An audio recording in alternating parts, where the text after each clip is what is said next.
dear Python experts, welcome back to the channel.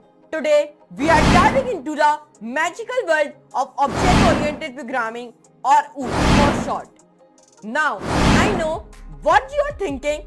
Isn't that just a fancy term for when Python talks to itself? Well, not exactly, although I kinda wish it could have a conversation with itself. In today's episode, we are going to unravel the mystery of classes, instance and instance variable, basically the VIP members of any Python program. Think of them like the characters in your favorite video game. Classes are the blueprints and the instance? Well, they are actually players and running around doing all the coding stuff. So buckle up, we are about to make Python feel like a superhero saving the day with every line of code. Don't forget to smash that like button if you're excited to learn, and hit subscribe so you never miss an adventure in the world of coding. So let's move computer screen and let's do a coding with loving it. So guys, here you can see one more timing came, and in today's video of Python, I am telling you about in the Python what are OOP. I'm giving the introduction, and what is the introduction about it. I am telling you the introduction to object-oriented programming in Python, and we are working with classes and instance data and instance variables. So now let me tell you about it. So let's start. Explanation. In object-oriented programming, OOP, class variables and instance variables are key concepts. Here's the difference. First, class variables.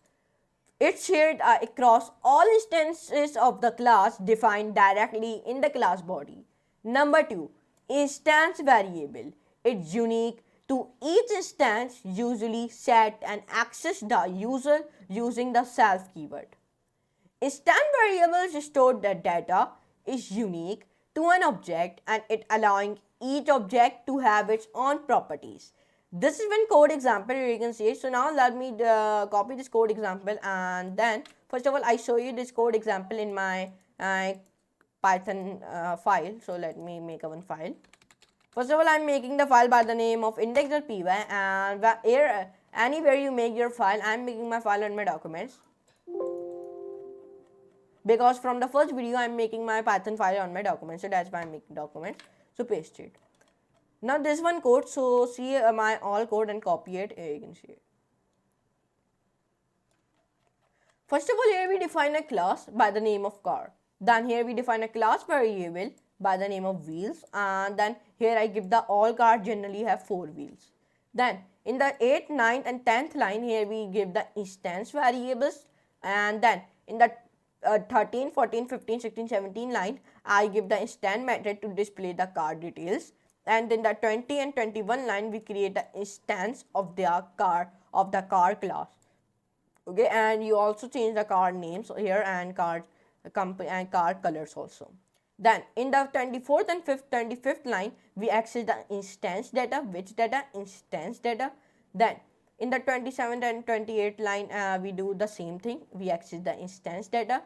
Then in the 31, 32, 33 line, we modify our instance data. Then in the 36th line, we access our class data. So let me see which type of output will give me. Now save it in, and it should give me the output like car details. Brand Toyota, model Corolla, color red, wheels 4. Car 2 details. Brand Honda, model Civic, color blue and wheels 4. Then updated car 1 details. Brand Toyota, model Corolla, color green, wheels 4. Then class variable wheels 4. So like that, here you can see it. It gives me this type of output. Key points. Instance variables sap.brand, sap.model, sap.color are unique to each object and defined in the init method. Number 2, class variables wheels are shared across all instances. Number 3, instance variables can be accessed and modified for individual objects without affecting others. This example demonstrates how to change data using instance and class variables efficiently in Python OOP. So in today's video of Python, I told you about the introduction. I give you the introduction to object-oriented programming in Python, and we work with a class and instance data and instance variables in Python. So I hope you can enjoy this class. If you enjoy, so please do not forget to like this video, share with friends, and subscribe to my channel. And do not forget to all the notification bell also, so you never miss out on any future related videos about the Python. So now I meet you in next class and next very amazing like data videos. So for today, goodbye. So that is for today, folks. We learned how classes and instances work their magic in Python. Now, whenever you write Python code, you will remember that every class has its purpose and each instance is its hero. If you enjoyed this video, make sure to hit that like button, and if you are new here, don't forget to subscribe and join us for more fun in coding world. In the next video, we learn something even more interesting. See you then.